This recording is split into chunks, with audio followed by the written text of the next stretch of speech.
building materials, I believe we can be able to standardize. We can be able to say that for these doors, we need them this way, for these, we need them, even in terms of designs, we can be able to standardize so that we are able to actually not have very different prices that are being done by different developers. So I think in terms of affordable housing, there's a gap where I think we can all start thinking of how do we ensure that the selection criteria is adhered to, how do we ensure that we actually plan. Then for the third program, again, is the slum upgrading program. And this is a program that is mainly funded by the World Bank and AFD through the State Department of Housing and Urban Development. And again, this is a program that is targeting mainly security of tenure and targeting infrastructure upgrading. The program has, and we have identified 2 settlements where we want to do a pilot for housing. And again here, when you look at the people in the informal settlements, even as we plan for these projects, do we really understand them? I think that's a question that I will pose to all of us and be able to see how, again, like in terms of the affordable housing program, how do we collect data again in the informal settlements so that we are able to really understand what are the needs of this community, not just in terms of housing, but even understanding them as a people. You know, because many times we will do projects in slums, but we really do not understand. So really doing a socio-economic survey, for example, is one thing that we can use technology to be able to collect data so that we can be able to do meaningful projects. So collecting data as in terms of socio-economic surveys, I think that is a huge gap. And I know we have piloted we did collect some data in 2 informal settlements, and here the youth were trained just to use smartphones, and the data that they collected, it was actually uploaded. We could actually be able to see how they were collecting. So again, in Kenya, we have huge data gaps. Because today, if I was to think of any information, I go back to the census data. And of course, we know some of our informal settlements, they are not static. Informal settlements are very dynamic. So I think that issue of constantly being able to collect data and be able to update that data is key. Then when it comes to the projects that we are actually doing, how do we again use technology to be able to monitor and even be able to evaluate some of the projects that we are doing? So in a nutshell, the sector that I head as chief officer basically looks at housing issues, the human settlements, and of course policy guidance is also one of the things that we are giving generally. But for us, the greatest thing that we really need, and we have been saying, even today, if an investor comes to me and asks me, where do I invest in housing in Nairobi? I need to know, even as I tell that investor, we would want you to invest here, that investment must be backed by facts. So those facts is basically what we are missing, and those facts is what we are asking today. Kindly help us think through on how we are able to get those facts right, so that even as we do the projects, we know we are actually doing projects that are able to address actual needs of people. So thank you very much.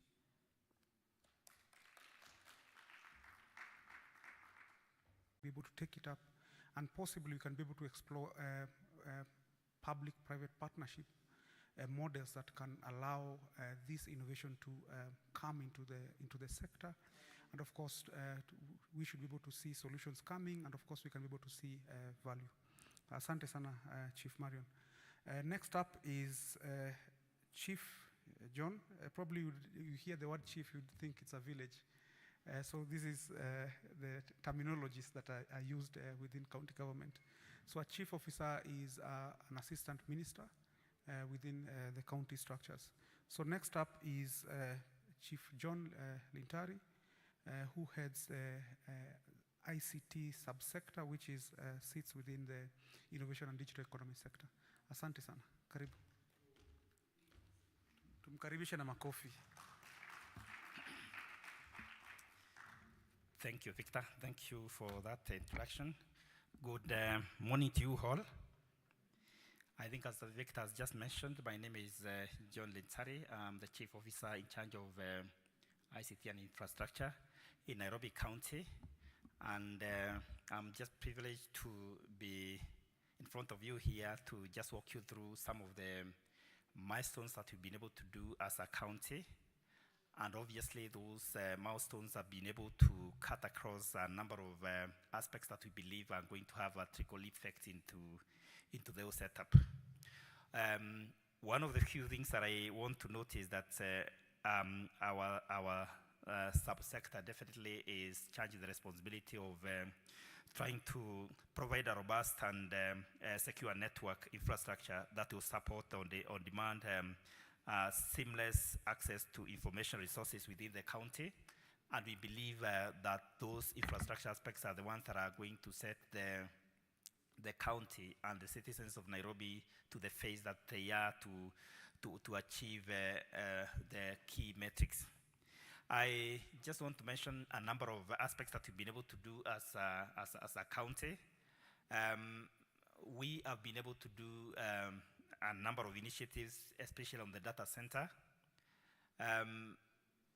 For those of you who have not been able to work in the Nairobi County, I think we probably have one of the biggest data centers in Nairobi. This data center was put through as an initiative of the World Bank, and we are still trying to make sure that this works out to the level that it's supposed to work out. And once it works out, then we believe that we are also going to monetize it in the sense that we will invite a number of players who may want to host their data to that data center at a very affordable fee. Okay, I think questions around, will I be able to trust a public entity in terms of managing my data? We want to assure you that this Nairobi now and His Excellency Sakaja is a very changed Nairobi, and there are a number of aspects that we want to be able to set it on a global perspective. That we will be able to borrow into that what is supposed to be done. But we will, on that, then we are definitely looking at Nairobi County as an enabler on the progress. And I think looking at Nairobi County definitely from an electronic aspects, I think we basically look at it as an enabler of the key aspects that is going to support the key government policies and initiatives that are supposed to help in stimulating the economy. We want to basically participate in job creations through enabling the sectors to progress, because once the sectors definitely progress, then we should be able to achieve something. I'm not sure whether a number of you are able to listen to the CEC for ICT yesterday. How many of you listened to the CEC for ICT yesterday in the Citizen TV? How many by show of hands? You listened, eh? I think listening to that speech, I think it gives a lot of hope to the technology platform, because more than ever, I think we are seeing governments from the national level that is committed towards making sure that there is technology excellence. And with on that, it's the partnership of the national government with the partnership of the county government, and not just the Nairobi County, but holistically. So what does that also give us in terms of the effective progress of the technology platform? We think that when this is enabled, then we are going to see emergence of industries. We are going to see emergence of technology manufacturing, which basically will be driven by a number of government initiatives. We all heard what the CC had to say, and we need to watch this space, because there will be a lot of work that is going to happen in the technology platforms. We will see a lot of free internet that is going to be there in a number of destinations, obviously within within the county government, and also supported with the national government. We basically will be able to see leverages on exports here and there, because the minute that we're able to see technology advancements in terms of that, we will be able to see Nairobi are becoming a hub for exports, because it's, I mean, leveraging also what the governor said yesterday, Nairobi is going to be a strategic location for its resources. We're also seeing that we're going to witness sustainable practices whereby our industry will be able to be increasingly focused on environmentally friendly practices that will be able to assist to ensure sustainability here and there. We want to assist in terms of trying to make sure that the investment flows in the county is also positive. That way, we'll be able to really partner with a number of you who are looking forward to the platforms here and there. Looking around on the number of sectors that are able to be able to showcase their platforms here and there, as a county, I think it's the aspects of trying to see how best we can support them.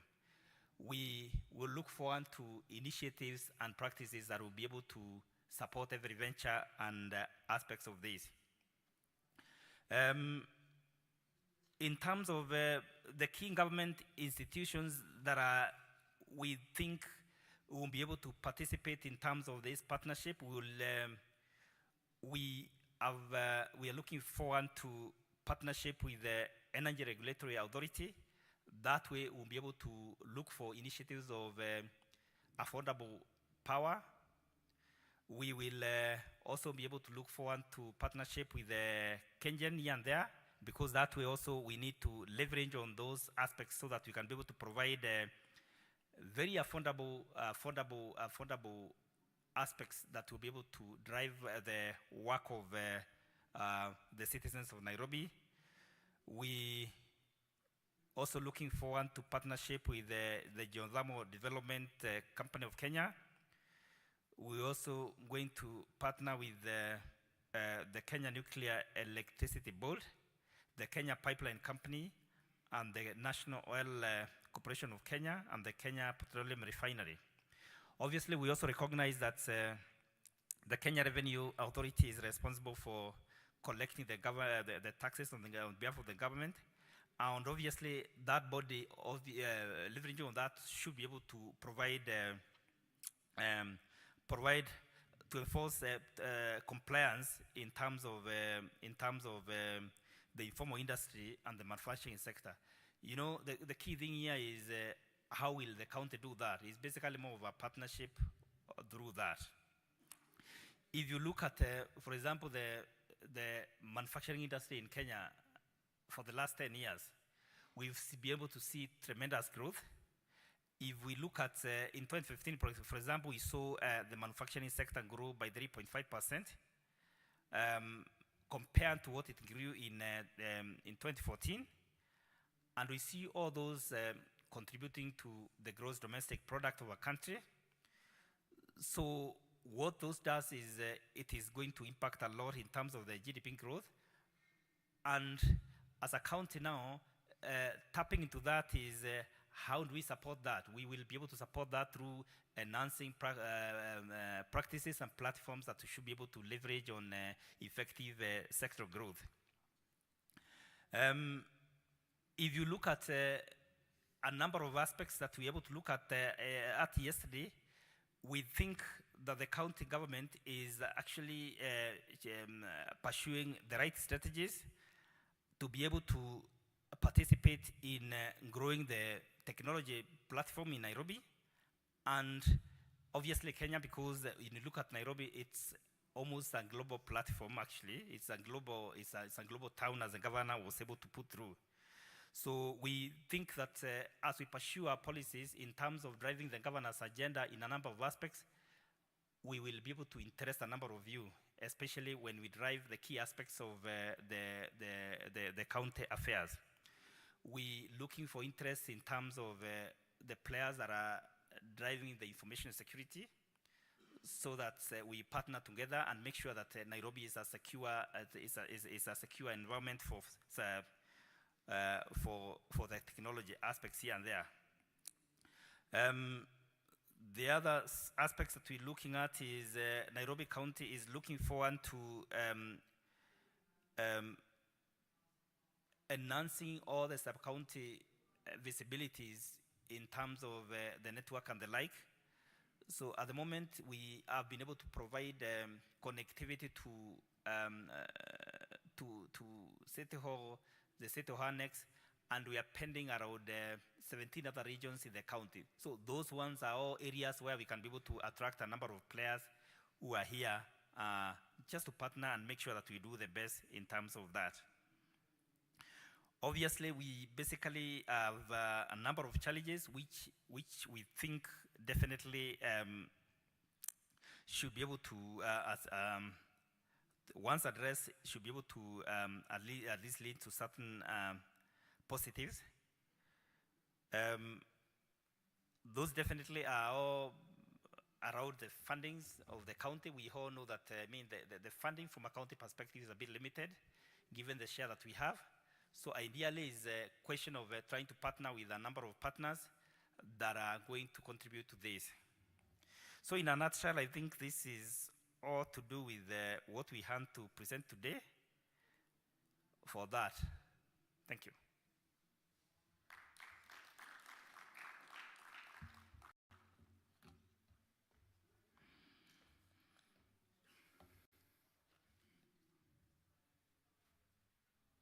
Thank you very much, Chief John, who has articulated the ICT infrastructure within County Government of Nairobi. Maybe just to reiterate, the sector called ICT sits within a broader sector called Innovation and Digital Economy, where we have three subsectors: ICT infrastructure, startup and digital economy, which is headed by myself, as well as Smart Nairobi. So all these sectors, of course, are ready to be able to adopt different types of technologies under Web3.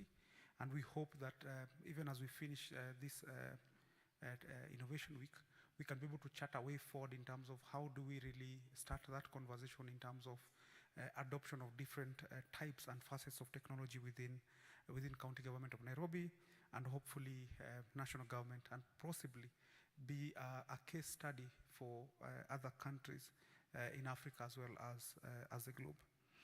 Maybe switching gears now is to introduce Maurice, who will be moderating this next panel session together with other speakers. Karibu sana, Mr. Maurice.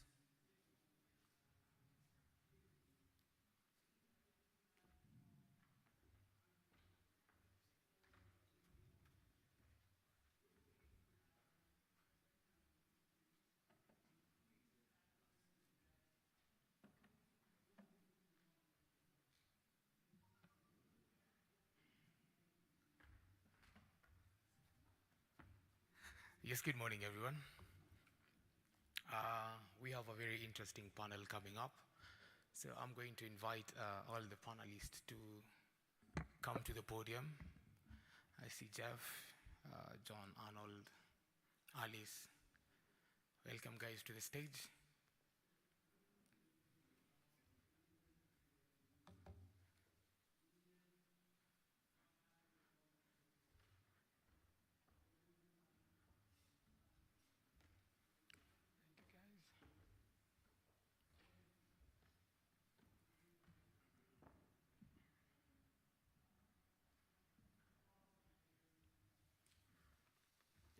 Thank you, guys. So just to begin, my name is Maurice. I'm currently involved in a few projects. I'm involved in ICTA projects for the public Wi-Fi. I like what the chief said, and in terms of what they're doing as a county. I've seen a lot of schools, a lot of hospitals, a lot of markets being enabled by the government. Yesterday I was in Nyeri, where we were launching the public Wi-Fi for Mukurweini market. So as we discussed with the panel, they can tell us, we've done internet all the way to the villages. So they can tell us how can we embrace, or how can we train the Kenyan public on what they can do with that. I'm also involved in energy projects. Ideally, this is solar energy among other solar initiatives I'm taking in, and I'm very interested in blockchain, and as well pursuing a project on tools for impact with blockchain. That notwithstanding, we'll begin from from far with Arnold. You can introduce yourself, tell us what you're about, your background, and currently what you're doing. Okay. So my name is Arnold Mati.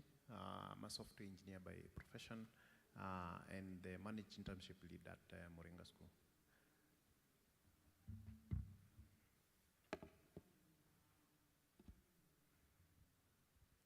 Good morning, everyone. My name is Alice Anangi. Background in telecommunications and information engineering. I lead the CRIPSense team. Hello, everyone.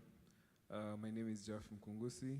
I serve as the CEO of the Africa Blockchain Center, purely focused in capacity building, blockchain as a service, product development, incubation, and research and development, with a key vision of training 10,000 blockchain engineers in the next 5 years, and I'm excited to be in this panel today. Thank you, Jeff. Morning, everyone.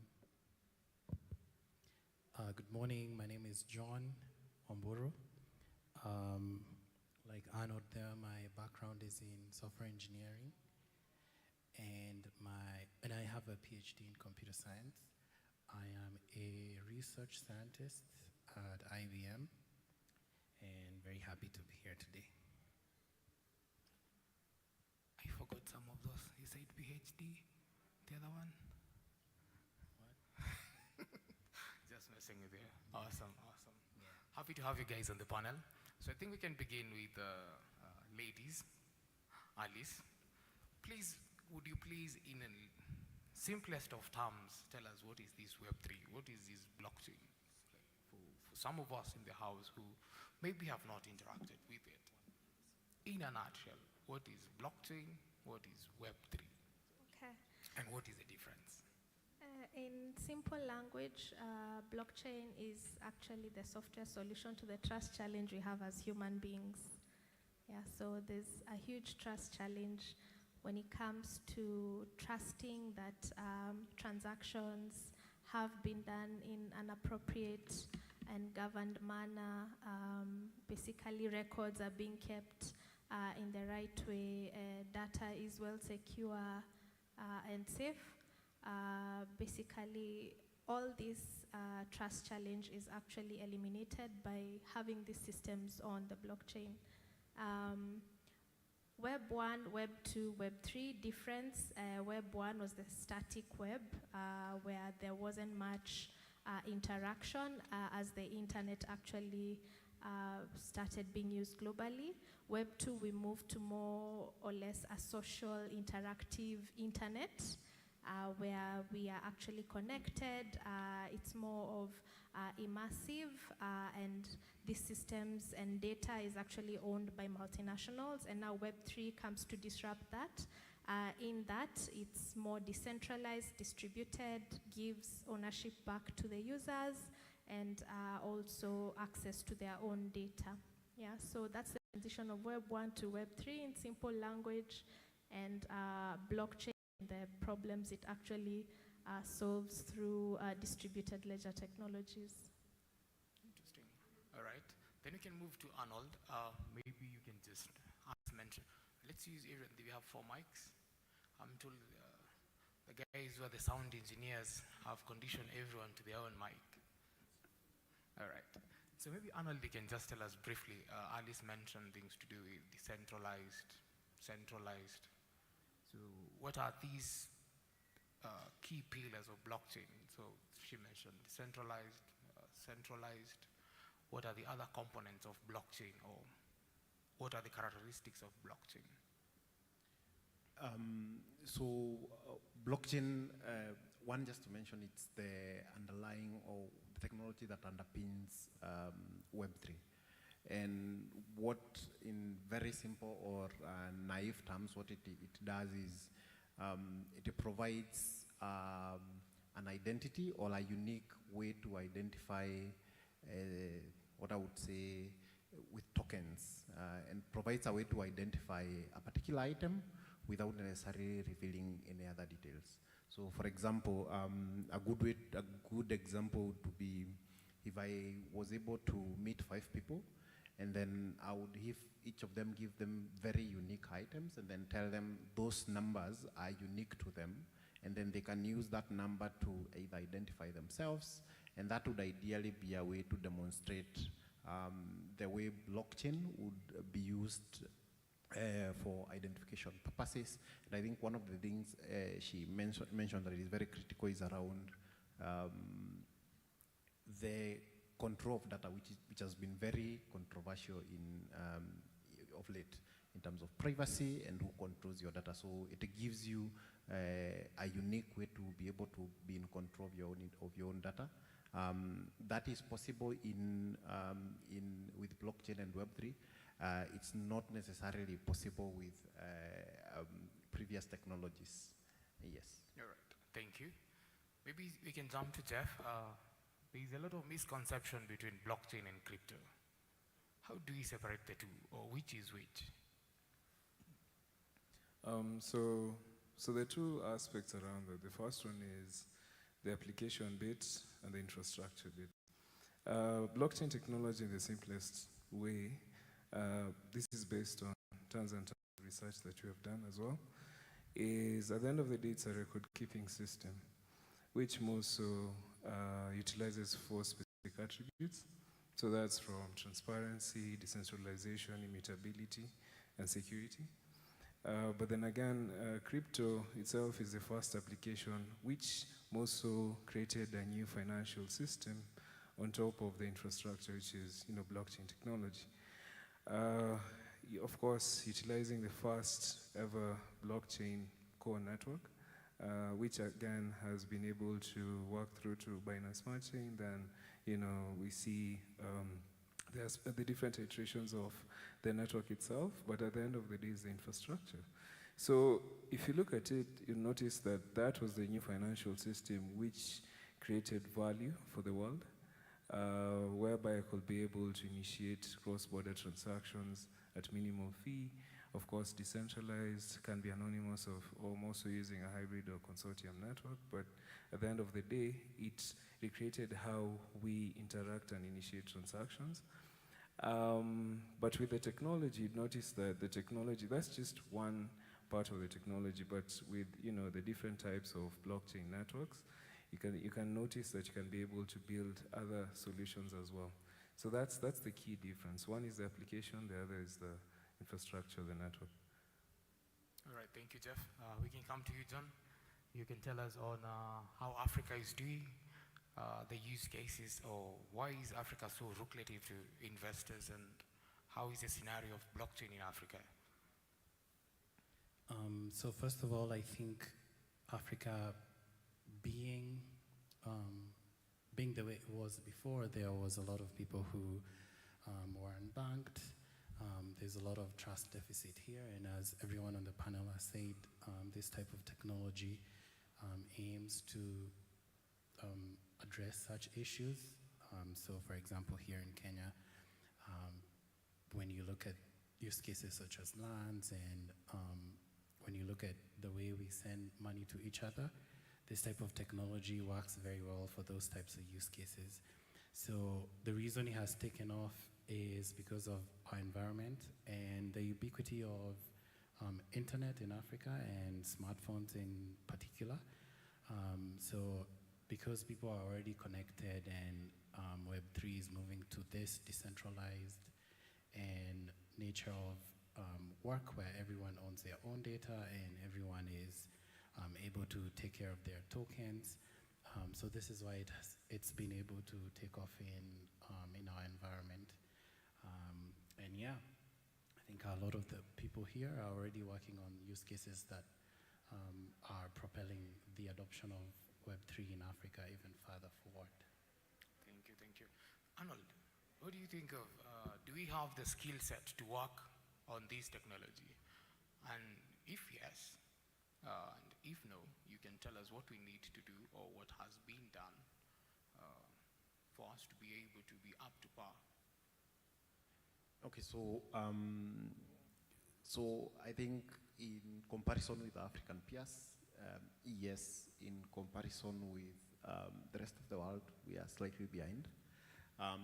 there is a lot that needs to be done. I mean, if you go to the streets of Nairobi and stop 3 people and ask them what is blockchain, they'll probably tell you something to do with crypto, and then they'll mention the next thing they'll do is Bitcoin. And while they might be speaking of things in the same ecosystem, I think it's important to know that for the engineering capacity, the people will build the solutions. In terms of the skill sets that we have locally, we do have a bit of skill set, but we need to do a bit more in supporting the ecosystem. That means training more engineers in these technologies. And secondly, for the products that we build, it's important to note that engineers generally are very poor designers. So we might also want to focus on product designers who are able to design products that solve real problems and integrate that with what engineers are building, so that we are able to come up with solutions that solve real problems. On that end, I think there are a number of institutions do that. I think universities have a place to play in this, in terms of the training they provide. We have a lot of boot camps that also doing training, and I think they have a part to play as well. And most importantly, the curriculum. So one of the biggest challenges we've had with our universities is they've taken a bit of time to catch up with most recent technologies. And so we need to see more partnership with government. I think what the county government is doing is very good, but we need to see a bigger push so that we can ensure that the curriculums that are being taught in our universities, the collaboration between boot camps like Moringa School, they are not necessarily competitors with our public institutions and universities, but rather collaborators to ensure that they are impacting the right skills for us to generate the right skill set for companies that are working in blockchain. Yes. Awesome. Alice, over to you at Cripsense. So what are you guys doing towards adoption? And how is the graph in terms of adoption? Are we moving forward? Are we stagnating? Are we moving forward? And what do you see the future of adoption in Kenya? We mainly focus on education. Our foundation actually is education and capacity building, mainly to bridge the gap that we clearly have accepted and agreed that is there. Yeah? So there's a lot of misconceptions. The difference between blockchain, Web3, cryptocurrencies, understanding digital assets, because there's too much happening and it's all happening at the same time, and many people get lost in it, yeah, if they don't dedicate the proper time and resources to actually learn, yeah. So we took the initiative and initial step to actually build an academy with aggregated coursework with experts from all over the world, basically to assist people, institutions to basically learn what blockchain is, what the different applications are, what digital assets are, and basically to have that foundational understanding, yeah? This is extremely important in order to be able to bridge the gap. First, it starts with education and understanding. Then from understanding, you can actually be able to identify the different opportunities and parts of the ecosystem that you can be able to plug in, either as a builder, either as an institution, either as a government or a policymaker, regulator. It really boils down to education, yeah? So we solve that through training, through our academy, through capacity building, master classes, yeah, so we also host master classes for professionals, for leaders, for policymakers, for companies, yeah, so it's broad spectrum, and it's mainly to give them that solid foundation of exactly what is needed to understand this ecosystem. Then from there, we actually support them in as far as setting up the departments that are fully responsible for virtual assets and digital assets, yeah? So here we fully empower them to become complete experts in the ecosystem. So from a complete beginner level all the way to a point where you can actually have your technical teams be able to code and build algorithms across these different ecosystems, yeah? From then on, we now identify what opportunity within your organization can you plug into and what support can we best give you. So we offer support from our global partners. So we have this arrangement with blockchain professional companies and global experts where we empower institutions, yeah? So it's more of a partnership and community agreement.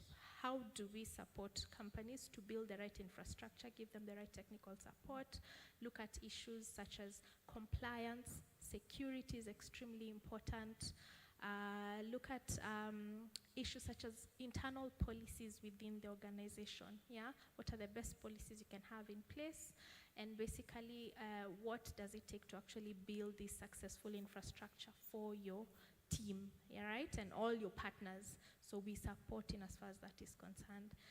We also support to accelerate SMEs, basically institutions that have actually built these products, yeah? So we take them through masterclass sessions, hackathons, accelerators through our global partners and foundations, basically to empower them fully and ensure that they have all the necessary support to be able to spin off successful products and gain access to the global Web3 ecosystem.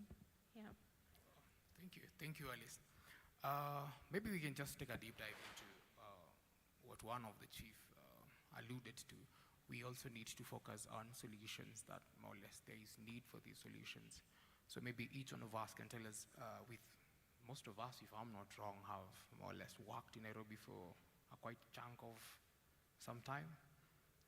What solutions would you see, or what are some of the challenges you see in Nairobi County that the technology would help us solve? Maybe we can begin with John. Maybe we can begin, maybe it's traffic, maybe it's sanitation, maybe it's remittance of parking fee. What solutions do you see the technology, or what need for this technology do we have within the county?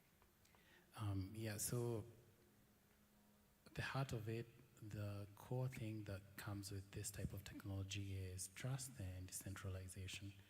So any use case that requires that type of trust, which is very high, like finance, so a public ledger, the way we spend our money, if that could go to a decentralized ledger, which is verifiable, is trustable by everyone, that's a good use case. The way we manage land, from transferring from one person to the other, that's another very good use case. So I think the rest of the panel will give other examples, but those are two real-world examples of places where this type of technology can help us do things better than we already are right now. Interesting. So if, how can they help us in land transfers? Or what specific attributes help us with that? By, for example, creating a verifiable audit trail that moves this asset from one person to the other. So this can, for instance, curb people who come and pretend that they're the owners, or they are the people who are supposed to be representing you. Yeah. So, like I said, this is something you want to trust. So that is one area we have a big problem with, and that's one area we can definitely help with this. Awesome. Over to you, Jeff. Yeah, I think my fellow panelists has actually said it quite well. I think the key, just to add on as well, I think the key aspect is a lot of Kenyans and a lot of Africans right now are seeing the need to own their own data. If you own your own data and you have full control of your data, then this means that you can be able to restrict, access, even if you don't actually have access of that particular component which contains the data. And blockchain technologies provides that capability to something we call self-sovereign identity, which I think is quite powerful. With that, this means that even access to digital assets. Whether it's on-chain, this means utilizing all functionalities of blockchain technology itself, or off-chain, where you're doing a lot of computation around the type of data you want to store. But at the end of the day, if I'm able to identify you as you in the digital world, and I'm able also, as mentioned, to verify, I think that's key. In terms of Nairobi County, in regards to some of the positive initiatives that it's doing across Kenya, smart contracts becomes key, which again still helps with automation and reduction of fraud, where all actors within the ecosystem have already laid out rules. You have, for example, if it's a funding contract, you already have a specific fund or amount of cash loaded already in the contract, and you have all the business rules already laid out, and all the actors as well. And this also helps the county to grow across different parts of Kenya, extending out of Africa with some of the initiatives that it's doing. And also this paves new opportunities, for the demography, because, in Africa alone, 70% are the youth. And I think that's a very powerful aspect in regards to technology and emerging technologies in Africa. Wow. Now that you mentioned smart contracts, there are a lot of suppliers queuing at City Hall. They've not been paid. Can these smart contracts help us get our dues? I believe so. Awesome. Over to you, Alice. What solutions would you propose? Or what would you like to see an effective city? I'm sure you're well traveled, and you've seen areas where blockchain has been fully adopted. What can we borrow from them? What can we build here? Okay, I'd say security, right, is a very, very key challenge that we have experienced as a government, yeah? And I believe if these systems are on blockchain, that would have definitely been prevented or even spotted from the onset, right? So we should not be reluctant to build systems that are highly secured, yeah? So security should go hand in hand with digital transformation, yeah? There's no way you can start a digital transformation and leave security out of it. So much data gets compromised every single day. So much money is lost, yeah, within our financial systems because of this lack of considering and putting security at the forefront, yeah. So I believe and I know for sure that blockchain is actually a solution to one of the security challenges that we have experienced recently, yeah. So there's a great opportunity there to build highly secured digital infrastructure for the government that now includes all the other applications like self-sovereign identity, basically, and be able to also monitor financial transactions, and basically to be able to have all this information well secured on the blockchain, yeah, in a transparent manner. Secondly, in line with the Africa Continental Free Trade Agreement, I believe blockchain presents massive opportunity for inter-Africa trade. Extremely important in as far as Africa actually achieving its vision in as far as continental trade is concerned. Massive opportunities there for cross-border payments in a very fast and cheap way between country to country, which is a very big challenge that is currently being experienced by the traditional ecosystem. We have very many fragmented payment systems that really do not facilitate this type of trade and the vision that we have as a nation and also as a continent. Thanks. Interesting. Now that you mentioned, are you saying that blockchain could have helped with our e-citizen situation?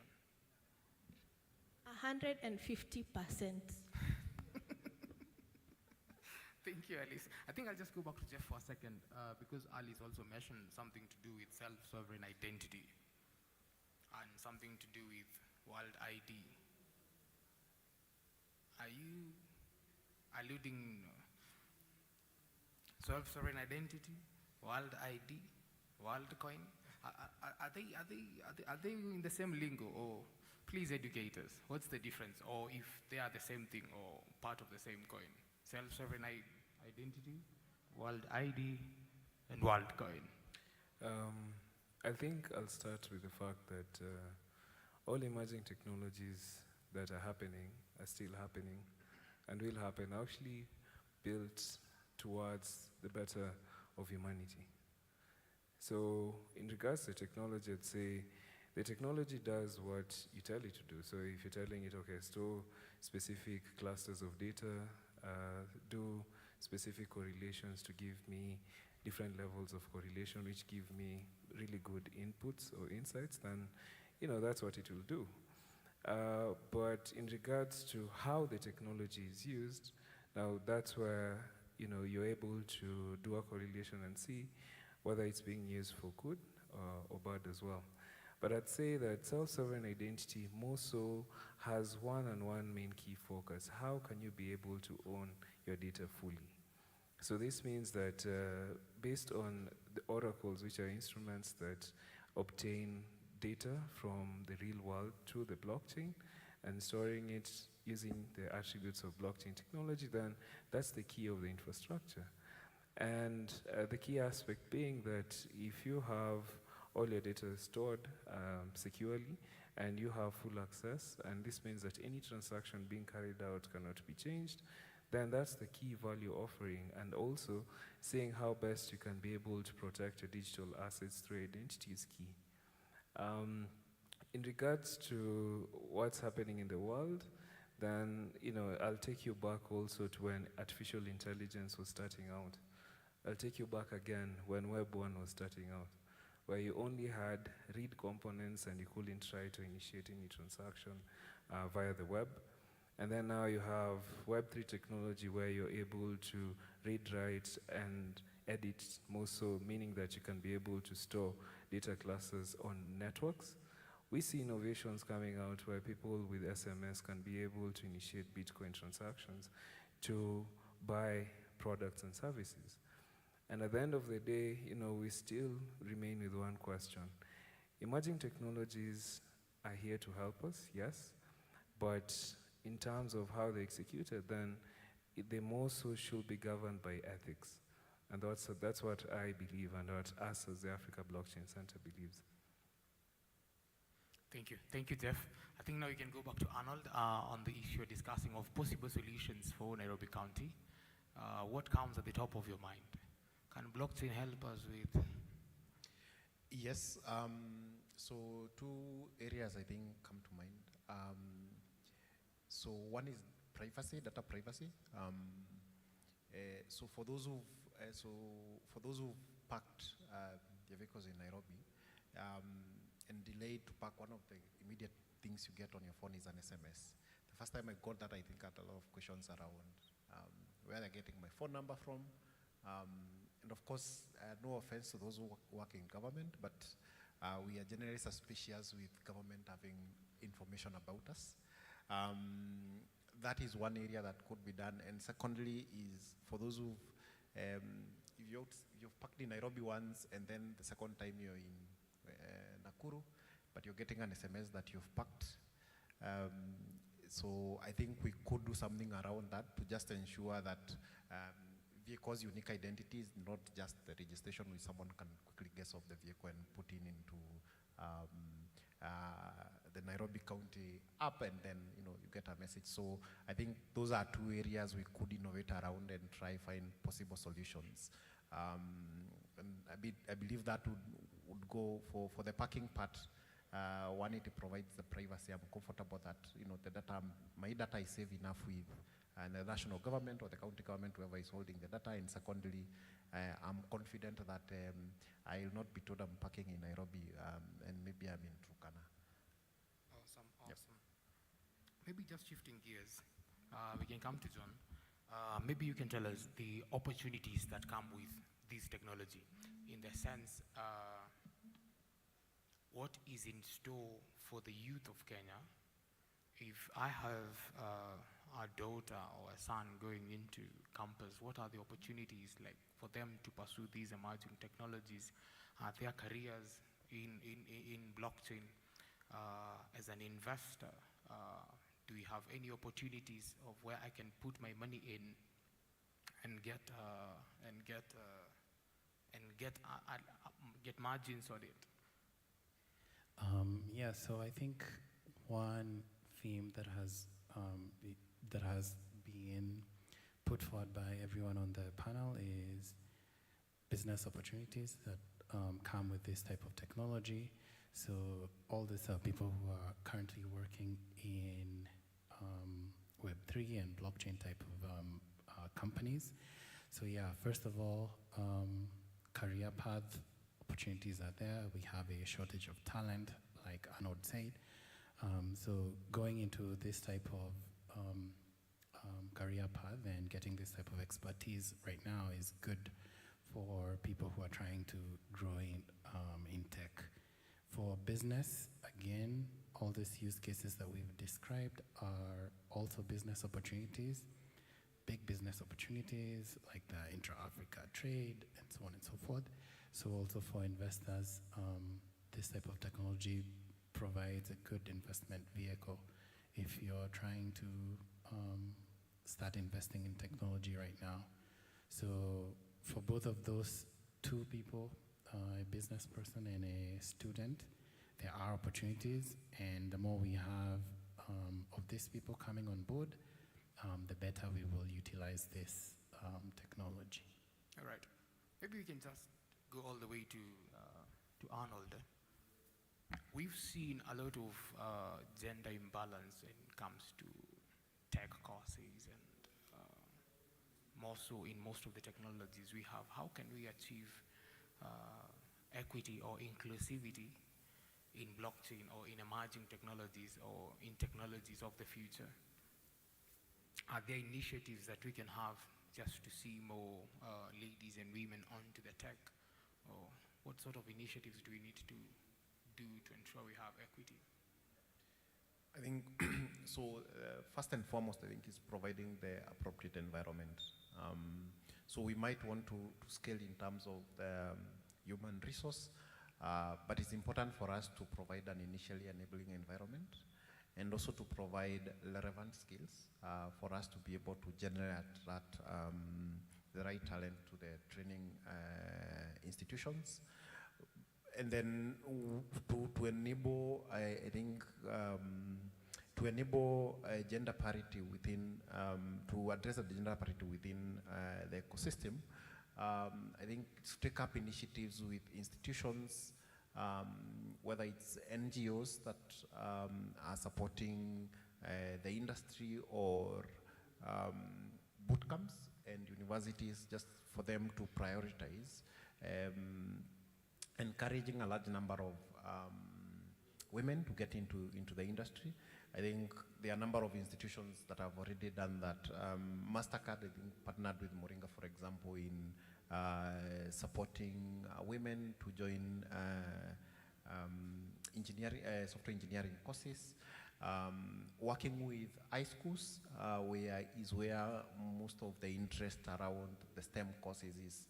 So working with, when they are a bit young, to inspire and then, explain to them what the industry is about, and also to break some stereotype. I think showcasing some of the women in tech and the impact they've had would be a good driver to encourage, because however much you want to, even if you have to pay all the fees and all that, and without the drive, it's very difficult for you to be able to support women to join technology if you can't showcase, that there are actually people who've been able to go ahead of you. There are people who've been able to achieve this. So I think that's extremely important for us to do, and it has to be a multifaceted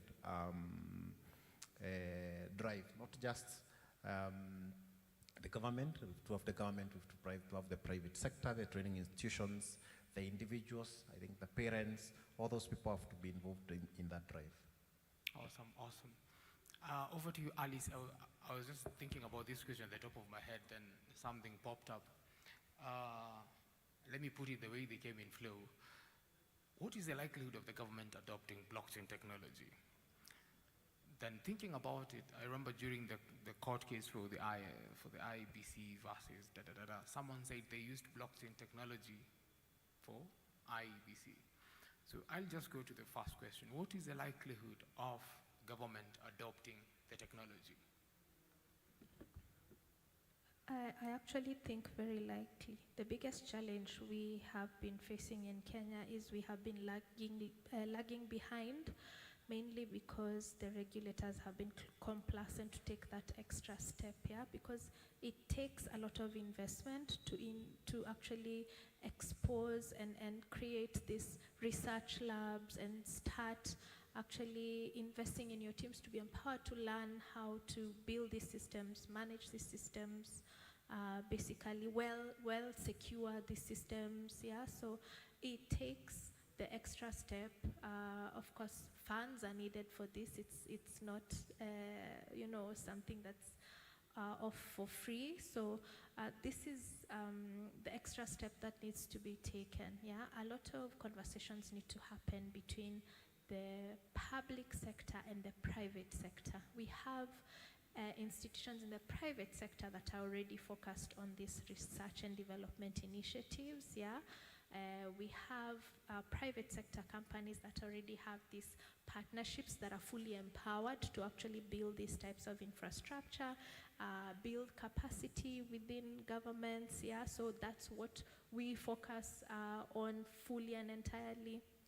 And basically, that extra step needs to come from the government. Yeah. So we have significant milestones for different governments already deploying blockchain technology within the infrastructure to solve some of those challenges that we've actually just discussed over here, yeah? And the strides that they have taken is that they actually had innovation, digital transformation as priority, yeah, in their budgeting section, as priority in their capacity development initiatives, yeah. So let's keep up with the pace. Let's also take responsibility as leaders to actually start activating not just discussions but implementation plans. I think we've done too much discussing. Yeah, 6+ years we are still discussing. I keep on wondering, what are we discussing? Why are we not implementing? Yeah, where is the challenge, and how can we collaborate more? Right, and I'm happy to see those discussions have already started. Yeah, so of course, like organizing a session like this is really good. It means now there's that goodwill and openness and willingness for government to also collaborate with private institutions to find ways to actually build these solutions and build the right capacity and also form the right regulatory frameworks that we need. So I hope we can now come with those implementation plans and move to the next step. Awesome, awesome. This is to the audience. If you have any question to any of the panelists, kindly feel free. Ask Jeff, then we move to John, and after that we can have a question and answer session. If you have any question, any area you need clarity on, or you have a question for any specific panelist, the floor will be open. So maybe I'll just go to Jeff, and let me just indulge you further to what Alice just said. What is your organization doing, or what are the initiatives your organization is having just to reach out to these private sectors and traditional businesses in terms of adoption of technology? So maybe you can look at the problem more granularly.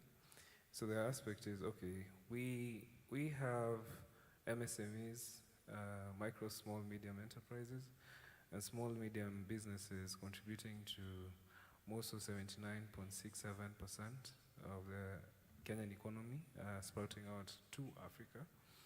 And you'd notice for them is, how can I use this technology to solve a problem I'm facing now? So this means that how do you localize this particular technology for the betterment for their business and to create value for them, which again sprouts back to the economy of Kenya towards Africa? And that's a very interesting question, which I believe multiple conversations have been held. But at the end of the day, even if we have all these conversations, it all goes down to capacity building.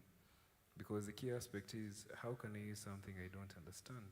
But also capacity building is also an umbrella term in a way, because we also have to go granular again and see, okay, even if it's capacity building, how can I be able to just teach you about tokenization, connecting back to how it can grow value for you commercially, which I know at some point, aggregated across regions or states, can still contribute back to the economy. And I think if we're able to, of course, demystify all this content, of course, with the likes of Gold Pesa Academy, you know, the different protocols coming into Africa, and some other initiatives like the Africa Women of Web3 initiative, you know, the different foundations.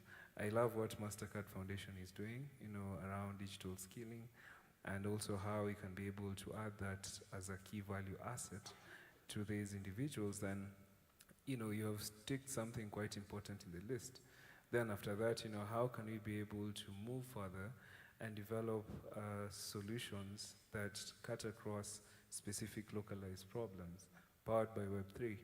Because if you go to an SME and tell them, okay, this is a Binance exchange, okay, fine, I've registered, I see a crypto market, I see spot wallets, I see future wallets, I don't understand how this creates value for me.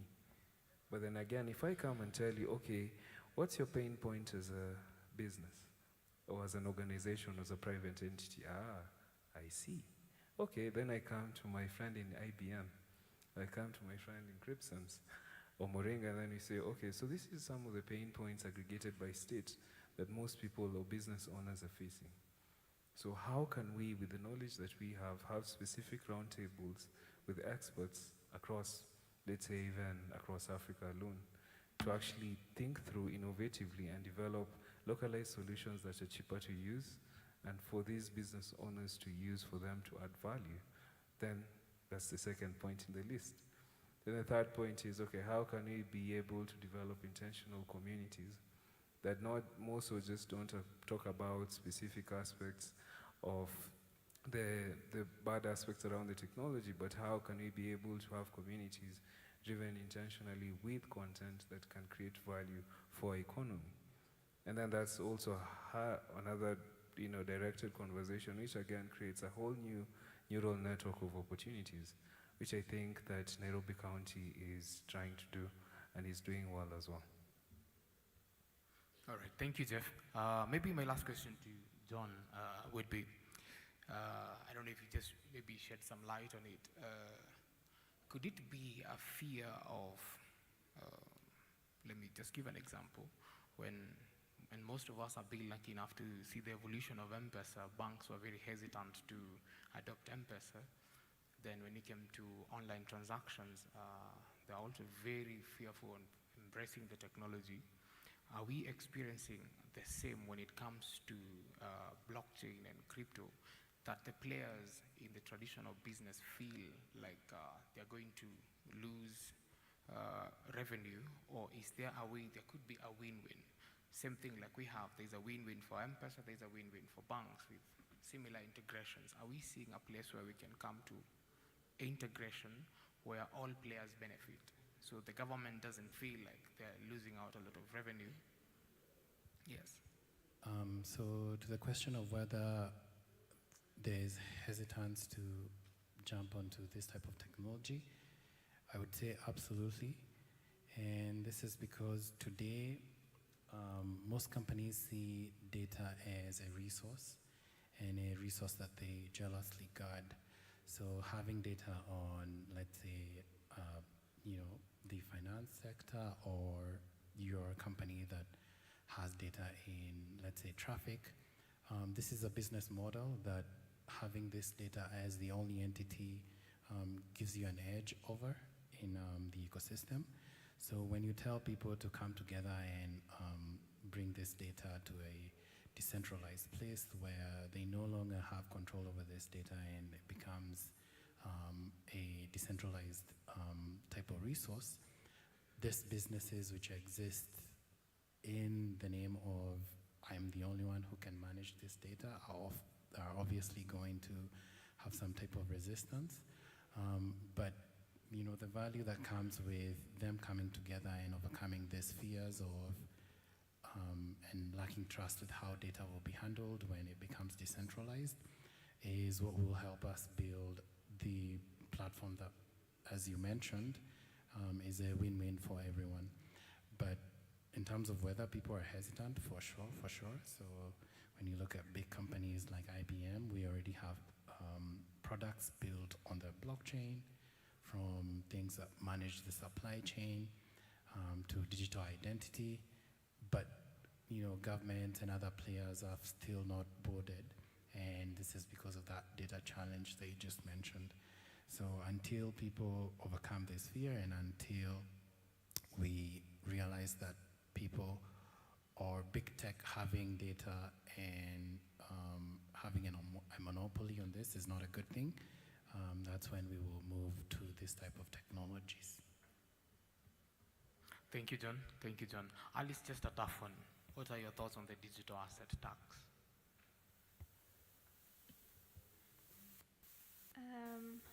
I think we actually need to sit down and unpack. Yeah? Let's unpack. Are we taxing commodities? Are we taxing securities?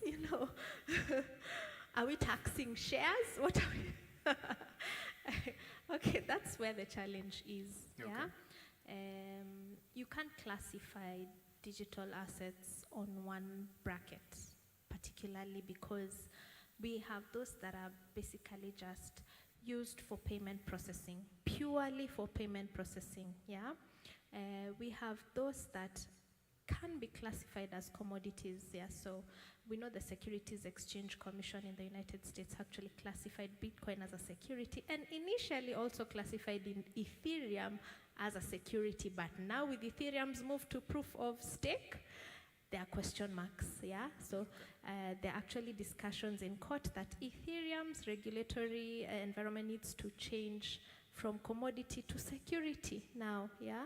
So we have some of these stable coins actually that are built on Ethereum, right? And they're used for payment processing. So exactly what are we taxing, yeah? Are we taxing fees from payment processing? Are we taxing returns from commodities, right? And are we also looking at losses? Because I think losses were actually left out at some point, yeah? So, because this space is actually highly volatile, yeah? So there are seasons of bulls and bears, yeah? So we have gains and also losses that are there. So how do we capture that also in the tax? Secondly, also a lot of collaboration that needs to come about, yeah? Who is going to be responsible to receive this tax? Are we paying it in Kenya shillings, in dollars? Am I moving it in Bitcoin, in Ethereum? Is there proper infrastructure to actually receive these tax payments? That's the question, and capacity, yeah? So these are things that need to be looked at. Also, a regulatory body that is purely focused on virtual assets needs to be set up. A regulatory body that is purely focused on financial compliance issues. And by finance I mean from a whole bracket, not just focused on banking alone or on fintech alone, or, it has to be broad spectrum, because then they can have an umbrella overview of exactly what happens in this technology, because we have a very intelligent, this is a very intelligent type of technology network with a lot of algorithms flying everywhere, yeah? So that needs to be considered, yeah? So one body cannot say that, especially if it's traditional, cannot say that they have fully captured what needs to be captured in this ecosystem.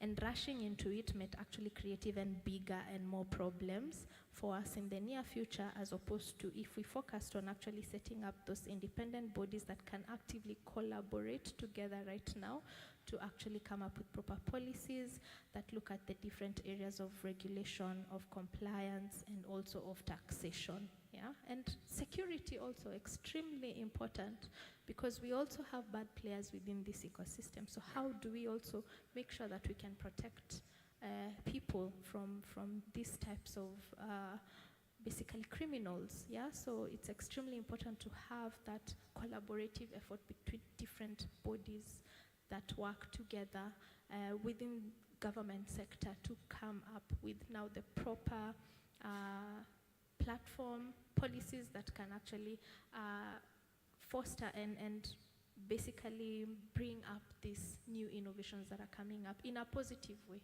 Yeah. All right. Maybe this is final to Jeff and Arnold. Are there areas of Web3 that are never talked about and people need to look into? At the top of my head just comes to say things like staking and mining. These are areas we hardly talk about. So what are your thoughts? Are there maybe other areas in blockchain?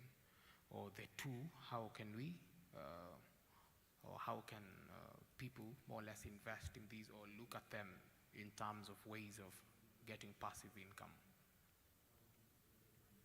Arnold, go first. So my response to that would be, I wouldn't say they are speak less of. It's what people consider valuable to them.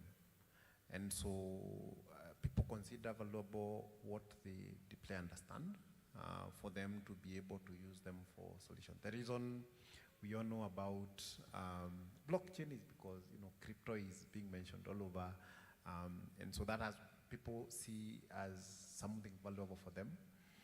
And I think I wouldn't say they are less picked up. I would say people have considered them of less value. And part of it is due either to the understanding of the technologies that around crypto and blockchain. And I think one of the key things we might want to do around that is acknowledge that as a continent, we need to innovate in areas and not just get what has been innovated around. So a lot of times we say, Africa is the future, but you cannot create a future you do not know. And for us to be able to go in that direction means a lot of investment in generating the right skill set, to be able to act on some of the things you've mentioned, and also to be able, because we've not exhausted what blockchain can do. I mean, we're talking about crypto and all, but we haven't exhausted what it can do. There are a lot of other things that it can do, and my thinking around that would be for us to exploit fully the areas that we haven't fully exploited, is invest heavily in not just regulation, but also in scaling, and around even the government support that is needed to innovate around those solutions, around those technologies, so that we can find more areas. I mean, there may be a few things that we think are not being used, but my belief is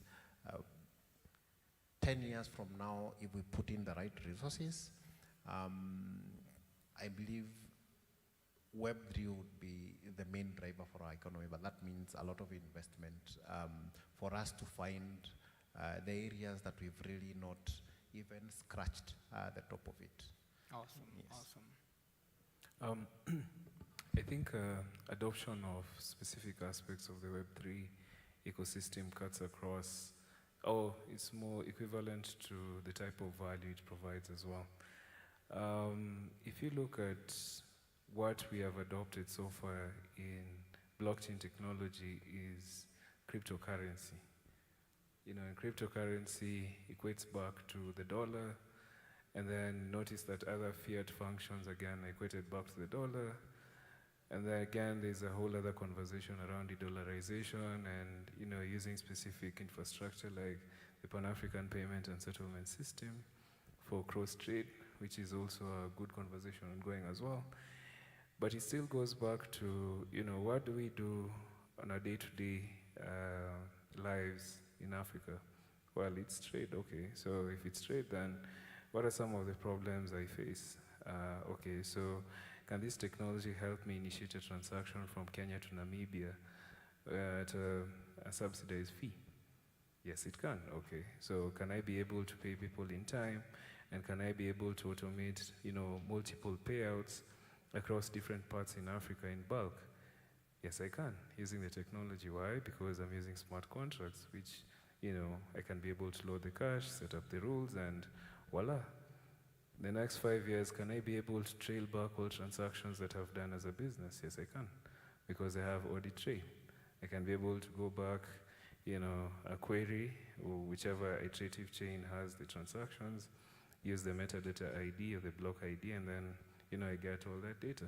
So I think at the end of the day, it's, what creates value for us. Okay, those are some of the elements in the Web3 ecosystem that people have adopted, yes, but, does it mean that the Web3 ecosystem is only crypto? No.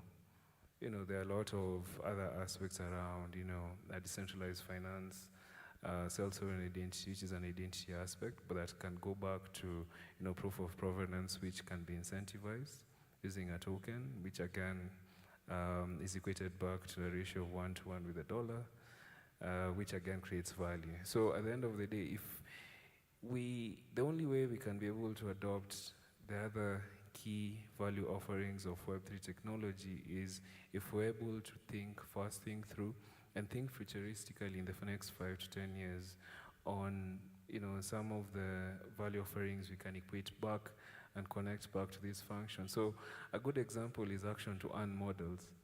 We see people across the world coming up with different projects on incentivizing people to change their psychological behavior. So if I was littering, if it's a clean energy type of initiative, I get incentivized, so that means money for me. Then, if I'm able to, for example, run to earn, and a good example is Step-In, which is an application that incentivizes people to walk. If I'm able to lose specific amounts of calorie, I get incentivized. So, so it's a matter of coming up with, and we are the best, because Africa is in a bubble, we are the best positioned to come up with unique, amazing business models that can be able, again, to be driven by the smart contracts to be able to incentivize people. And if you do that, then, that means more injection to the economy, and this means more business growing, and, more Web3 projects sprouting out of Africa, more growth, and, then that's how we leapfrog. And I think that's the trajectory that you're going on. Thank you very much, Jeff. So in the next 3 minutes, that means it's everyone under 50 seconds.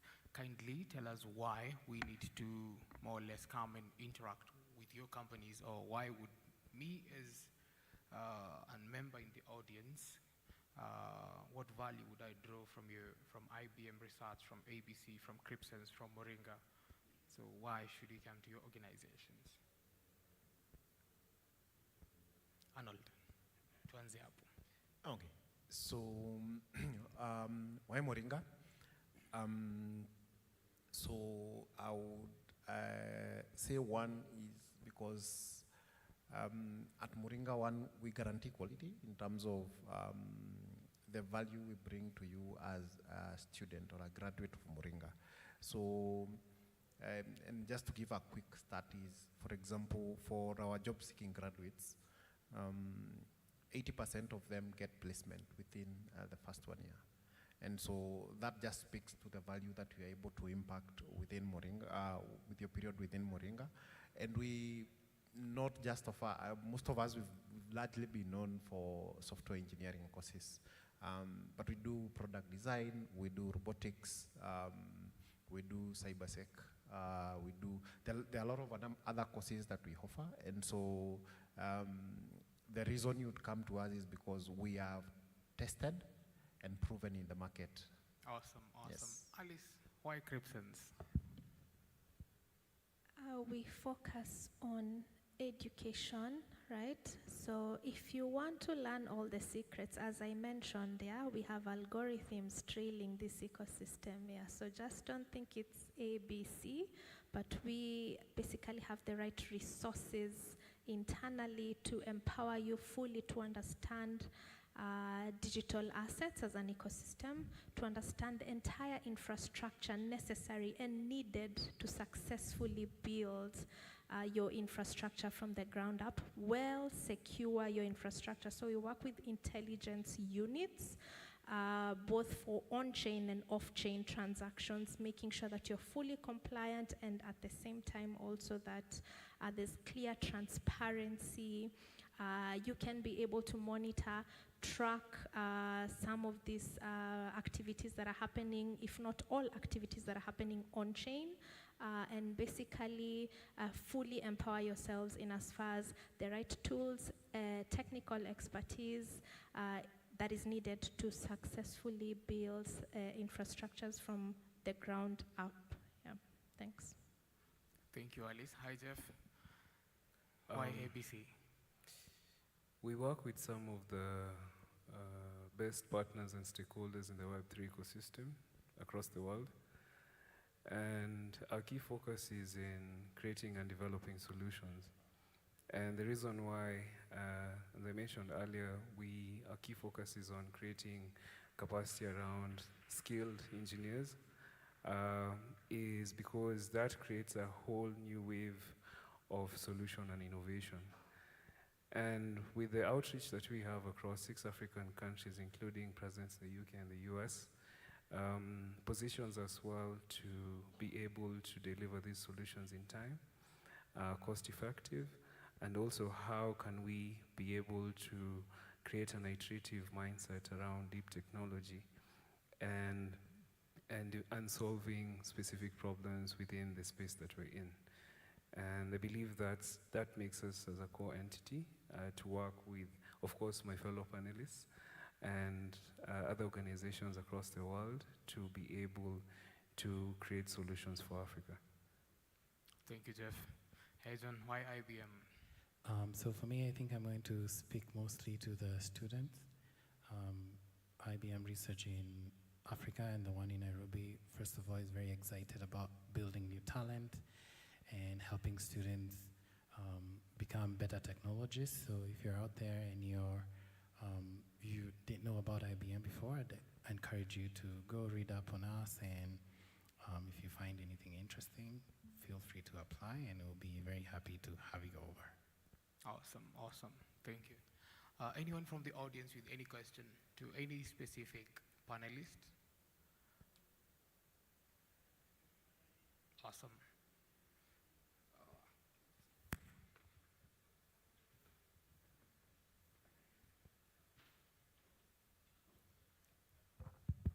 Hi guys, my name is Ibrahim Aziz, and I'm the founder of the Akopaj project. So this is a project that is actually in the refi space, and we had our first cleanup last month where we collected over 750 kilograms of waste of a beach in Watamu. So while we were doing that, we had someone from Takadao, which is an Islamic finance project based in Saudi Arabia or somewhere. And he gave sort of a speech to the audience where he mentioned things to do with Web3 and all that. And when I looked at the audience, everyone was blank, completely blank. Mainly this is because the people that such projects in refi are targeting in the grassroots, and people don't really know what Web3 is, what crypto is. All these things that we're talking about are mostly focused on at least people who have elementary knowledge of tech and Web3. So my question to you guys would be, how do we bridge the knowledge gap and take Web3 and these technologies into the grassroots? All right. Any specific panelist you'd like to answer? I think it's more of a general question. Awesome, awesome. Who would like to go first? Volunteers. I'll take it up. So basically, first we are coming to Mombasa as Cripsense, yeah, basically because we've noted that he's actually come out to say that there's that gap that is extremely important. Then secondly, as we are building our capacity, we need to also extend that capacity to different counties now. Of course, now we are seeing clearly that there is a huge gap, right? So as we are empowering ourselves, we also need to extend that to community leaders within different counties, basically so that they can be fully empowered to even now get to a point where we can have some of this content even translated to local languages, yeah, because now there we are going to the real grassroots, yeah. So of course, majority of the content that we have right now is purely in English. We have some traction in as far as Kiswahili is concerned. There's a project known as Kamusi DAO that are doing a really good thing. But now we hope we can actually even be able to extend it further. So basically requesting for collaborative support in order to be able to do this, because this type of education needs to go to everyone. Yeah, it impacts everyone positively if they understand about it. It breaks the barriers of entry, especially when it comes to financial inclusion, and it's extremely important. I know REFI is very, very impactful. There are so many projects that are in REFI that are basically, very, very innovative, solving sustainability challenges that we are actually having. There's also a project known as the Circular Economy Network for Africa. Yeah, so extremely also important that focuses on regenerative finance and how can we be able to build solutions that basically create that new economy for different communities. So we need to extend it further, so we can have discussion after this, basically to see how best we can do that. And also we are requesting for the government to clearly have this in mind, knowing that this education needs to go down to the grassroots, to the different counties, and we are open to collaborate further even with the government to make sure that we take it to the right people who need it. Awesome. Thank you, Alice. Any other question? All right, let's start from the back. We can just start with the gentleman to the left.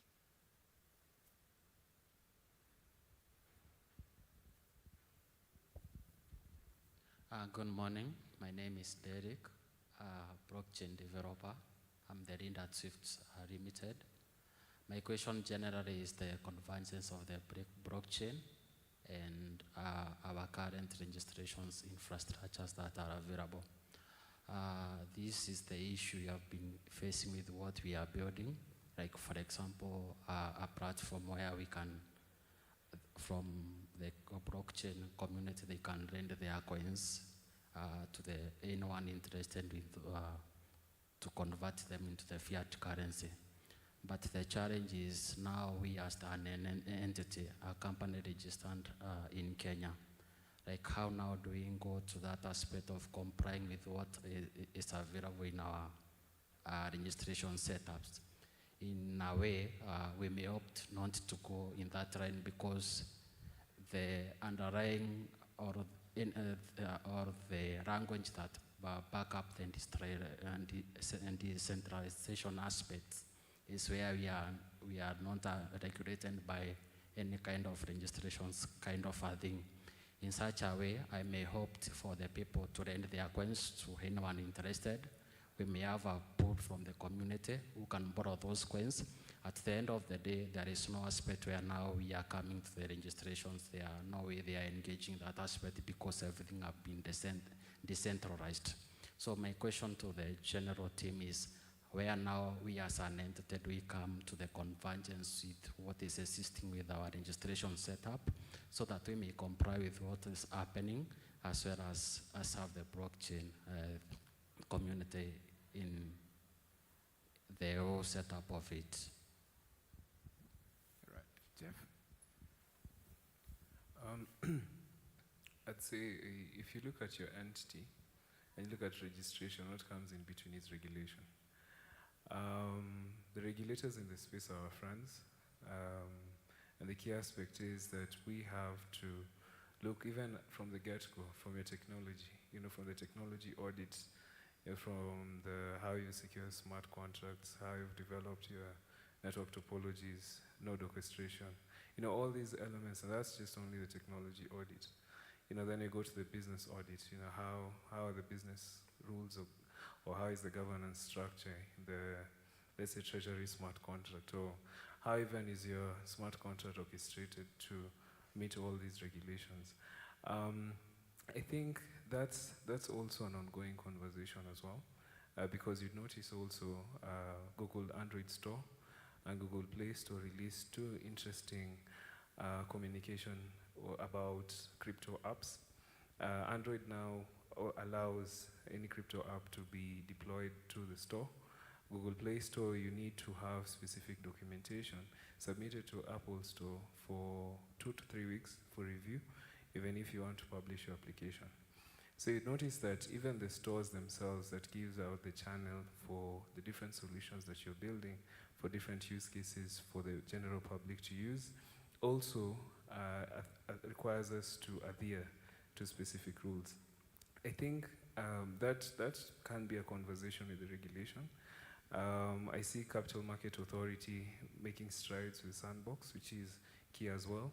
I see other bodies coming in Kenya, seeing how best they can be able to work with regulation to be able to enable and also create a much more friendly environment for companies, startup companies, SMEs in the tech space to actually just sprout out and release their applications for use to the general public. Because then again, if you also need to ask yourself a question, why? And why not Web2 companies, and why not AI companies, and why not big data companies? And also, if I'm in the Web3 space, they're not about photo computing companies or quantum computing companies. Do they also adhere to the same standards, the rules? And why is it important? So, because again, we also have to understand this as well, because the regulators play a very, very key part in making sure that the general interest is protected at a much more standard level, so that as we, as innovators and engineers and creators, develop this solution, is for the betterment of humanity. Awesome, thank you, Jeff. There is a gentleman at the center with a blue shirt. Hi, good morning. My name is Mark Moniki from GIA Technologies. At GIA, we basically leverage blockchain to raise liquidity pools and deploy this capital in emerging markets such as Kenya and Philippines. So I think my question is more on the digital asset tax. How do you see this implicating businesses such as ours that deal with a lot of on-ramp and off-ramp? I think mostly Jeff or Alex can answer this. I think we actually covered that. Yeah, so we need to find ways, basically, to empower the regulator. I think that's where the gap is, yeah? The regulator clearly, we can see that there's some aspects that need to be covered that have actually been left out and have also not been identified the way they're supposed to be identified. Yeah, so we're looking at securities, we're looking at commodities, we're looking at payment transactions, we're looking at profits, we're also looking at losses. Yeah, so different collaborators actually came back, went through the finance bill, and gave feedback, yeah, to counter what had happened. And I think that's why there was a hold that was put actually in the courts, yeah, to just put a stop to it until some of those things are clarified, because there's a lot of open ends, yeah, that if we rush into it, will clearly create more problems in the future as opposed to solve the challenge that is currently there right now. Secondly, of course, we are still lagging behind in regulation, yeah, compared to the rest of the world. We are making some strides, but we still have lagged. Like, we've dragged this for a very long period of time, and I'm seeing a situation where now we are having a knee-jerk reaction that, hey, this is happening in Kenya. Actually, it's one of the biggest volume P2P, yeah, volume transactors in the world, and it's creating now a knee-jerk reaction where everyone is like, hey, how do we now, but people are rushing, yeah, and that rushing is not actually going to solve things, yeah. Collaboration, yeah, in a set timeline. Let's say we give ourselves 6 months, and there's a lot of private and public partnership in boardroom discussions to actually unpack these things and come up with proper partnerships and proper policies that can foster this transformation that we're actually experiencing right now would be more beneficial than just having a knee-jerk reaction. Yeah. Thank you, Alice. There was a hand somewhere. All right, the gentleman next to Anderson.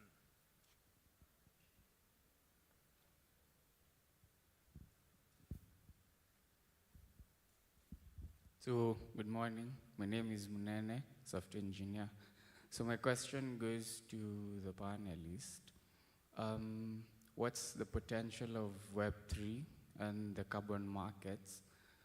How are you going to leverage the technology and make it sustainable within the carbon markets, especially because that's the best approach to such the facets of the carbon markets.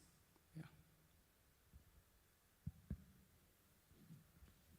So I think it's the most important part on every solution that we build as engineers, which I think is one of the places that engineers lose track, is building products that bring value to the common person.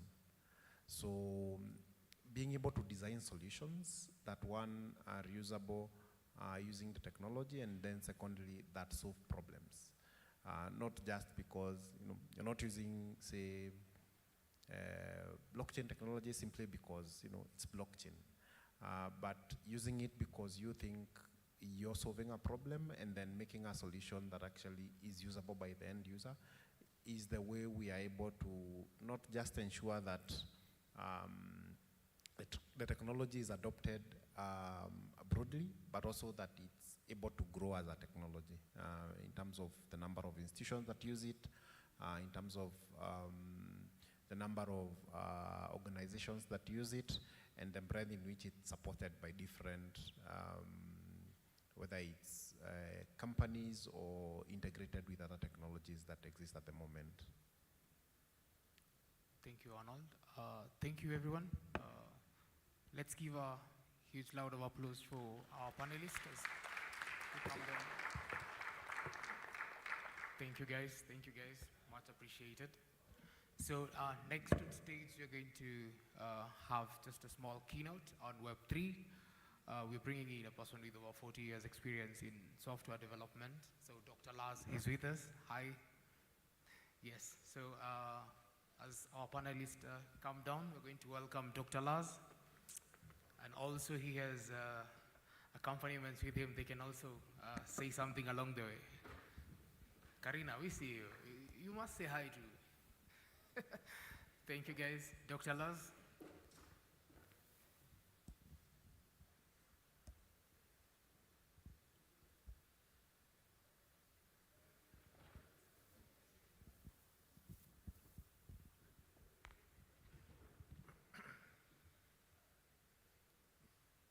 Thank you very much, and thank you to the County of Nairobi for organizing this event.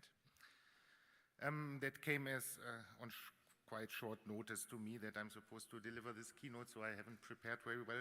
So maybe I start by introducing myself. So I'm Lars Bruniers, a German mathematician, and I've been in crypto for more than 6 years, I think now.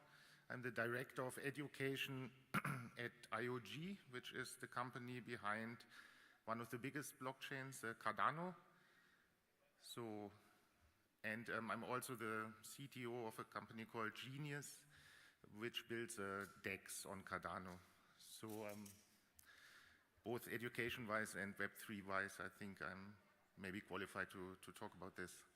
So right now I'm in Nairobi to deliver a course on Haskell. That's a programming language that's not so much, so well known, but it's the language that powers Cardano, so most of our software is built in Haskell.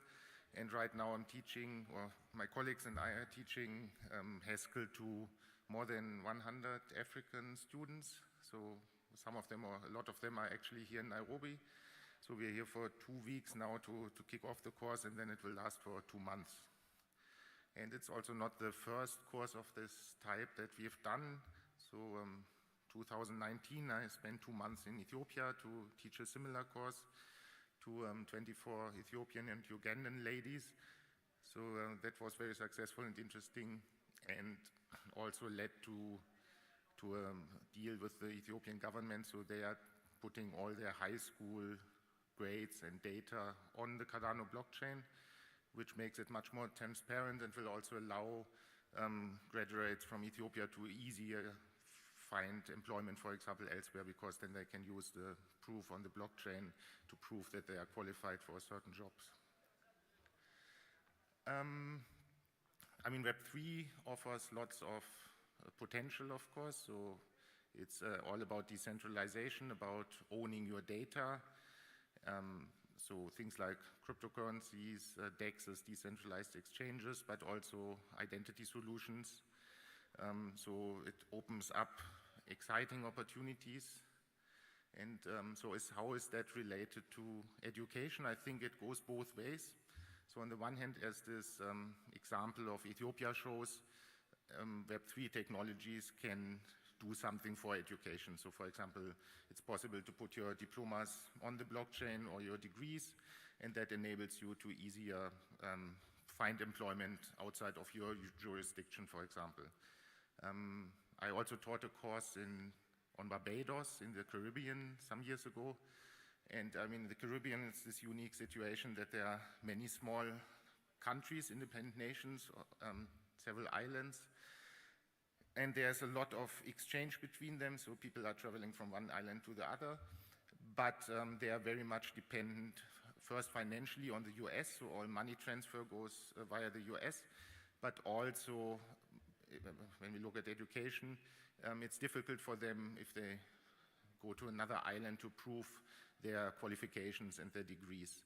So, I mean, for a situation like that, for a region of the world like that, it would be very beneficial if all the degrees would be on the blockchain, and then it's easy to travel to another country, another jurisdiction, and you don't have trouble getting paperwork acknowledged and so on, and you can easily prove your qualification. So there's certainly a lot of potential what Web3 can do for education. But on the other hand, it's also the other way around, that we need education in order to get to the full potential of Web3 and to make it, to realize the potential.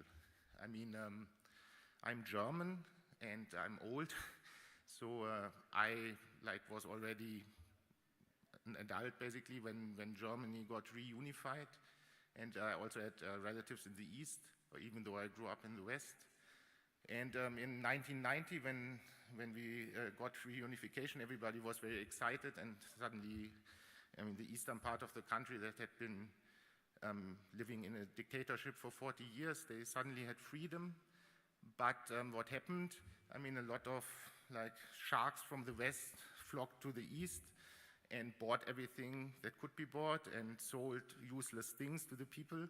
I mean, everybody was excited about these new freedoms, but nobody knew how it worked and what to do with it. So there was a lot of bad things happened. And I think we face the same risk with Web3. I mean, as I just said earlier, I mean, you can lose just as much money on a decentralized exchange as you lose on a centralized exchange if you make a bad investment. So just having the freedom, financial inclusion doesn't guarantee that you will succeed. I mean, it must be combined with being educated and have the knowledge to use these new tools, these new exciting tools, in a responsible way and in an educated way. And therefore, I think it's really important that we focus on education and educate people so that they then, when all these exciting new tools are available, they are in a position to actually use them wisely and to their best effect. So that's actually all I wanted to say. Thank you very much. Okay.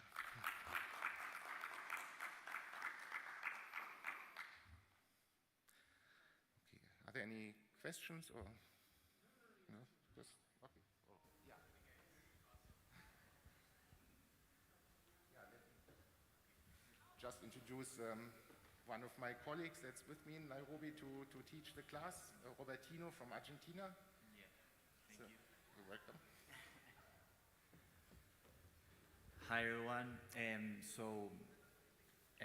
I think I might go talk about education from the other side, because even if I'm being so fortunate of traveling with Lars and seeing the transformation that we're making live, I'm also seeing the transformation my own country in Argentina is having thanks to Web3, thanks to blockchain.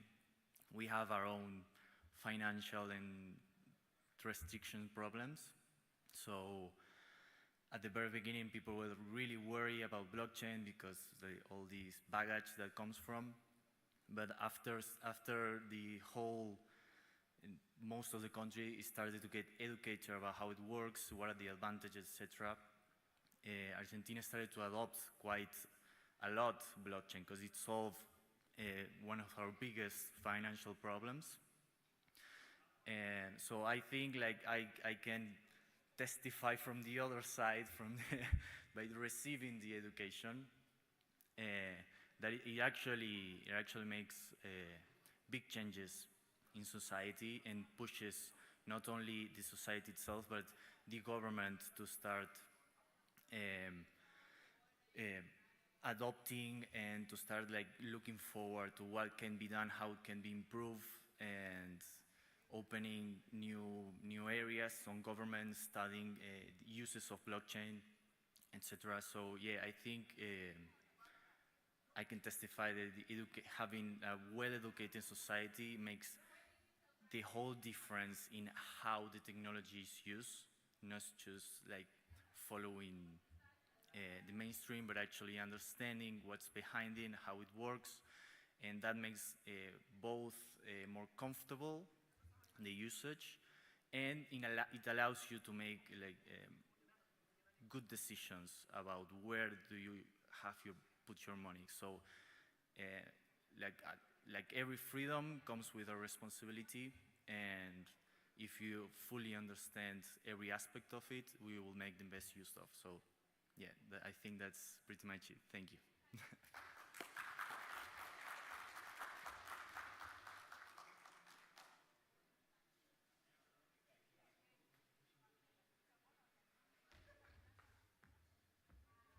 Karina, we can see you.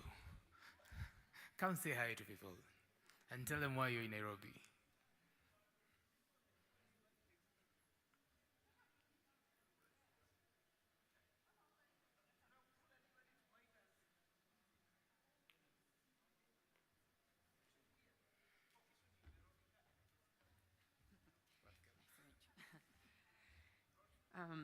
Thank you.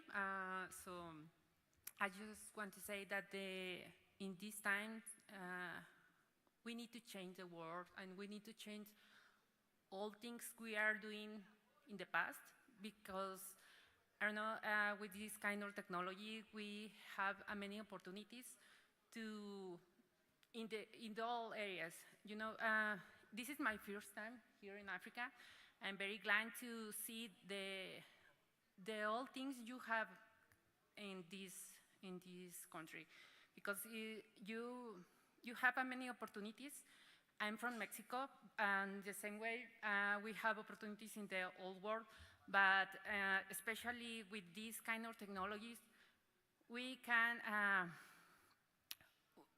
help to the people to make good things, and with the education, obviously, we have the old environment, and we have the vision to do the good ways to educate the children to see the different world, because they have many things in the mind, but we need to have the bridge to see to say that they need to change their mind and the chip to follow the idea and the old things they have in the mind, and they can do the things they wanted. With the technology, we can make these kind of things, and yeah, we are the teachers for here, not only for you guys, we are the teacher for the children, because the children is the most important things right now. Thank you. Thank you, Karina. I'm sorry for putting you on the spot. All right, guys. From here, we're going to welcome Sarah. She's going to take the rest of the program. And for those who want to see incredible solutions, we have a hackathon happening to the other hall. You can please go see what the young men are building. Welcome, Sarah. Thank you. Thanks, Maurice. This thing is taller than I am.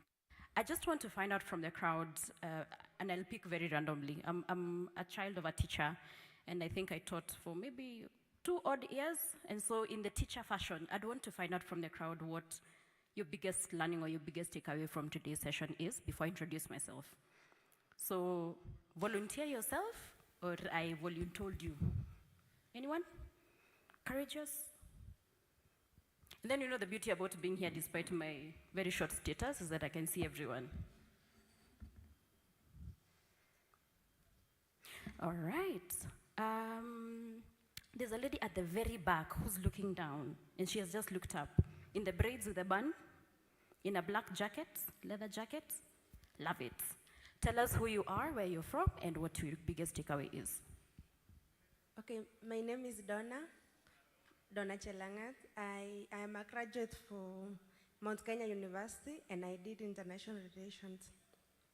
Okay, though I arrived late, but I'm learning something. What is that something? Especially from the last group.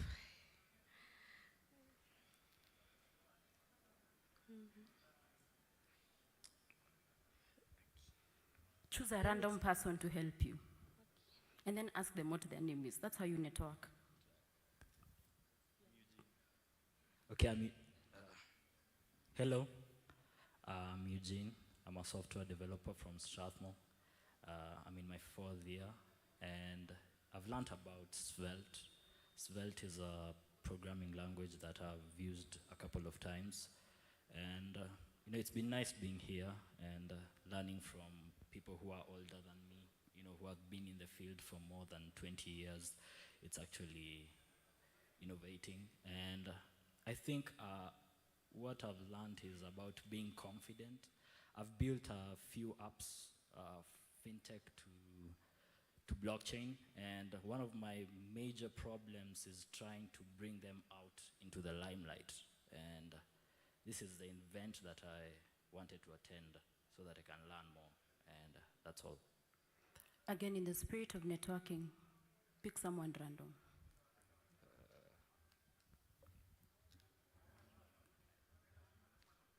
Your name? Hi, I'm Michelle. I just completed a course in Moringa, data science, and I've learned the difference between Web 1, Web 2, and Web 3. I've also learned about blockchain today. Yeah. One more person.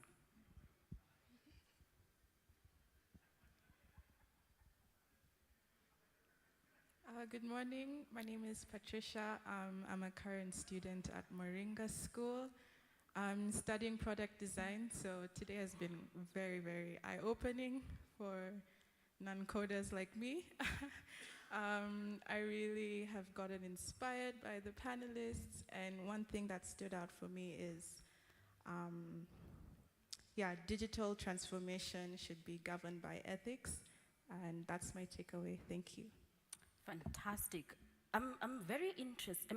I'm very intrigued by the fact that there are quite a number of Moringa people. So, anyone from Moringa, please lift your hand. Oh, there are only 3. I should come down. Okay, cool. So, by way of introduction, my name is Sarah Ngetha. I work at Moringa School in the Employer and Industry Relations Department, and what that means is I get to connect our graduates, our students, to various opportunities. So in essence, the career services at Moringa. And one of the things that we encourage our students to do, or our graduates to do on a day-to-day basis, is to consistently engage with the industry, engage with the ecosystem. By the time I was graduating school, we were smack in the middle of the 4th industrial revolution, which was technology. But if you look at it right now, we've moved to the next phase, which is AI-centered and Web3, blockchain.